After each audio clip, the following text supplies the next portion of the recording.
Hi, my name is Linda Stone and I'm the owner of City Flowers in New Buffalo, Michigan. And today I'm going to show you how you can make a centerpiece.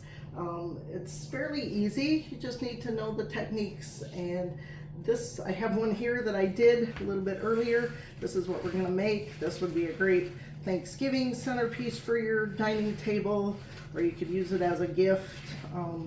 Looks a little bit more difficult to do than it is, but I'm going to walk you through it step by step. The first thing that we're going to do Oasis foam, which is a wet floral foam. There's wet and there's dry foam. So you want to make sure that if you're working with fresh flowers that you get the wet foam. So I just have a little plastic utility dish here. You can get these and the Oasis foam at any craft and hobby store, or sometimes your local florist will even sell you some of this. So the Oasis is scored to cut it into different size bricks. This is how a whole piece comes. I've cut a third of that off already for this one, and what we're going to do now is just throw it in a pan or a sink of water. Just want to drop it in, let it soak. You don't want to push it down or force it because you'll trap air in it, and if you trap air in it when it's wet, it will not, your flowers will not soak up water properly. It won't hydrate the way that it should. So we just want to give that a minute to let it soak. And then I'm going to show you how to create this beautiful arrangement. Stop. Okay, so I've soaked my Oasis in water. I'm going to put it in this, I've already cut it to fit this little dish, and I'm just going to push it down in there now. This creates a little bit of water push out from the foam in the bottom of the container. When the arrangement's all done, you'll want to make sure that you add water to that foam every day to keep it wet so your flowers last. If you are going to be traveling with this or taking it somewhere, you're going to want to tape it in. This is also an Oasis floral product. It's called wet tape, 1/4 inch wet tape, and it will hold the wet foam in there. So I'm going to just crisscross and just cut that. This will hold my foam in place so that it stays and won't shift as you're making the arrangement.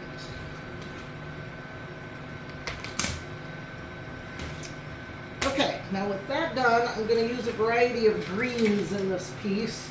In this one, I have some lemon leaf or salal, which sometimes you can pick up at the grocery store. This one is called tree fern, and I have some seeded eucalyptus. So these are the three foliages that I'm going to use. We start with a process called greening, which means that we just snip our greens off and then put them in the arrangement. We're pushing them into the floral foam about 1 inch. You want to make sure that you get a good contact with the foam and the end of the stem. If you don't push it in far enough, it's going to fall out. And as you can see, the salal, I'm cutting it, the laterals are long enough so that I can cut it and just use single pieces instead of using a great big long piece to cover with. Because I don't want this too wide. I want to keep it as a nice size for a centerpiece. The greens that you establish will determine how long you go with your flowers. Are you stopping or what? Just showing how it... So I'm just going to cut and finish putting the salal in here. Okay, and after I've got that all the way around, it doesn't have to be particularly even, but close. Now I'm going to do my next layer in tree fern. I'm just going to, again, snip the laterals off here, rather than using this in one great big clump. And this I'm pushing in. This is going to give it a soft, wispy effect. So anytime you're working with fresh things, you can always, go outside and cut what greens you can get. You can use evergreens for Christmas. This would make a good Christmas centerpiece to use different kinds of pines and holly.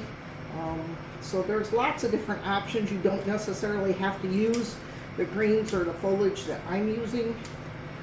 Almost anything works. So And then after I get this layer done, we're going to add a third layer of this tree fern on the top. Try to speed this process up a little bit. So now we're going to stand some shorter pieces straight up. This is going to determine our height for the arrangement. We don't want to go too tall on a centerpiece because you want people to be able to see over it if they're sitting at a table.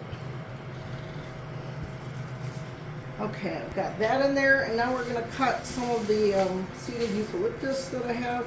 This has interesting leaves on it. It's kind of a silvery gray, adds a different color and a different dimension to the starkness of the greens that you have in there. And I also really love hold on, pause. Let me do it. Continue right where you were. Right where you were. So you're also gonna add the seeded eucalyptus here, and I love the berries on this. That really adds a different texture to it and a different interesting foliage to it. You can go back and always add more of this when you're done with the arrangement. If you feel like you need some filler, you can go back and put a little bit more green in different spots. But for right now, I'm just going to stick a few more in here, and then we'll go to the flowers. So the flowers that I chose are for a nice fall palette, but again, you could substitute. Doesn't have to be these same flowers. What you do want to do is use some focal flowers and some filler flowers. That gives your arrangement interest. It makes it colorful and interesting to look at. It has different shapes and different texture in it. So keep in mind that you might want to use roses or some other larger flower. Okay, so I've got my flowers here, and these are the same ones that I have in the centerpiece that I already did. And we're going to start with this is Alstroemeria. This is a very common flower you can get at the grocery store. And I'm going to cut this just about a couple inches from the tip of the flowers. And I'm going to use 3 of these, so I kind of want to triangle it. I want to put one here, and one here. This balances out nicely on the arrangement, as you can see that I did on this one. I've got 3 in there, so we're going to start one at the corner. And you're going to do this, insert this down towards the bottom of the foam so that it lays low in the arrangement. When these open, these get a little bit heavy, so you don't want them on the top. So I'm gonna, and if you have too much foliage on here, or foliage that's broken or bent, just snip that off before you put it in. So I'm going to do my next one on this side, in the middle. And again, make sure you push them in far enough so that they don't fall out. That's one of the common mistakes about people using foam, is they don't tend to push the flowers in deep enough. If they're not deep enough, they won't hydrate as well either. So I'm going to make sure you get those in there. Okay, now the next thing I'm going to do is add my roses. These are just beautiful. And I'm going to put 3 of those in, but I'm going to go in between the Alstroemeria this time, so that it balances the heaviness of this out. So I'm going to start this time at the top of the foam almost, pushing that in so that it's at an angle. Every flower has a face, just like humans. If you can see, this is the face of this one, this is the back side of this flower. So you want to make sure when you're pushing them in the arrangement that you get the face showing forward. That was something that I used to not realize in the beginning, that each flower did have an actual front and back to it, just like we do. So I'm going to push those in there. Okay, so it's looking pretty good. Now the next one we're going to do is our carnations. We've got 6 of these orange carnations, and I'm just going to snip them all. And when you're cutting flowers, you can use a knife, you can use scissors, you can use pruners, whatever feels comfortable to you, as long as it's sharp and you can cut with it. So if you want to open your carnations a little bit, just take your finger and ruffle them out. It'll help open. If like this one is tight, you can open that and just feather that out. It's not going to hurt the flower. It just gives it a little bit more openness to it. So I'm going to stick these in between the alstroemeria and the roses. So I've got 6 of these to work with. So I've got my 3 there. Pause. So I'm gonna finish adding these carnations into the top or wherever it looks like it might need one. I did put one down here on the bottom on this side, and I think I'll put the other one on this side. This fills it out, rounds it out nicely. Now we're gonna add our little Viking mums. This is just a pretty little mini sunflower type, and I'm just gonna cut each lateral off here. I may have to cut it again, but you always want to make sure that right when you put your flowers into the foam, you give them a fresh cut. You never want to just stick them in there because they won't hydrate well and your flowers won't last unless you fresh cut each stem before you put it in there. So even if you just snip it a little bit.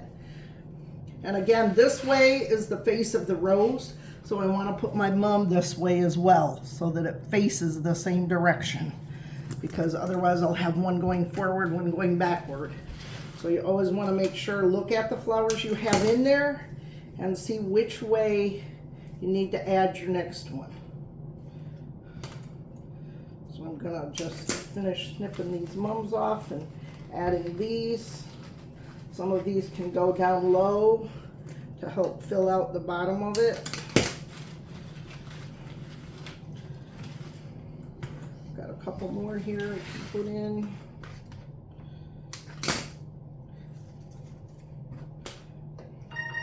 I like the bright colors of fall, but you could also do this like for Easter or Mother's Day in a very pastel tone, the same type of arrangement.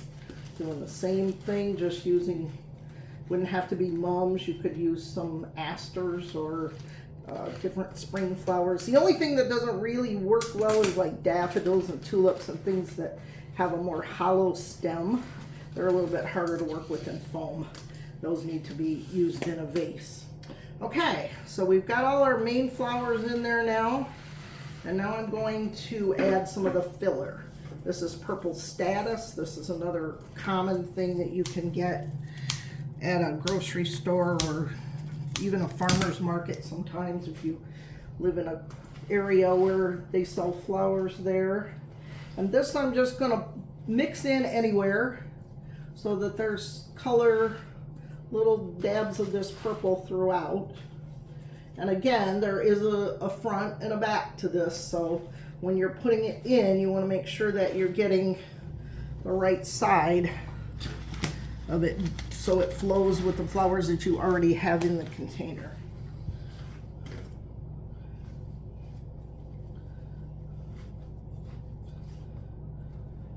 Get one more piece of this off.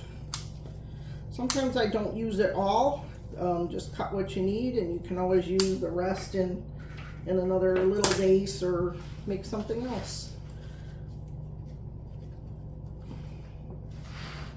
But I like the pop of purple with the fall colors. I think it just really brightens it up and adds a lot of spark to it. And outside there's a lot of purples in nature in the fall, so it looks like a nice fall garden. And I have one more filler. This is called Solidago, or a lot of people call it goldenrod. And I'm just going to cut each one of these laterals off of here. I don't like to use this in a clump necessarily. I just want to use the individual little pieces in it. So I'm going to snip these off. And then if there's foliage that you don't want in the foam, you want to just kind of take your fingers and strip that off first. And again, make sure that your flowers lay the way the flowers in the container are. You want to push them in, so like I wouldn't want to put this one right there and let it stand up. It needs to all flow down from the center and out.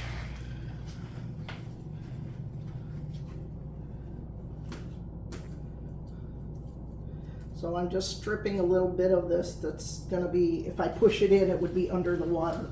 And I don't want that, so I'm just gonna strip some of that before I push it into the foam. Sometimes when you get a lot of things in the foam, you kind of have to move your other flowers and actually just move things out of the way to find a spot. One thing you don't want to do when you're working with foam is push flowers in and pull flowers out a lot. In the beginning, everybody does that. Pause. In the beginning, everybody does. I did that too, but the more holes you make in your foam, the less saturation you have for your flowers. And it weakens your foam every time you make a hole in it and then pull something back out. So you want to try to avoid that when you're working with foam.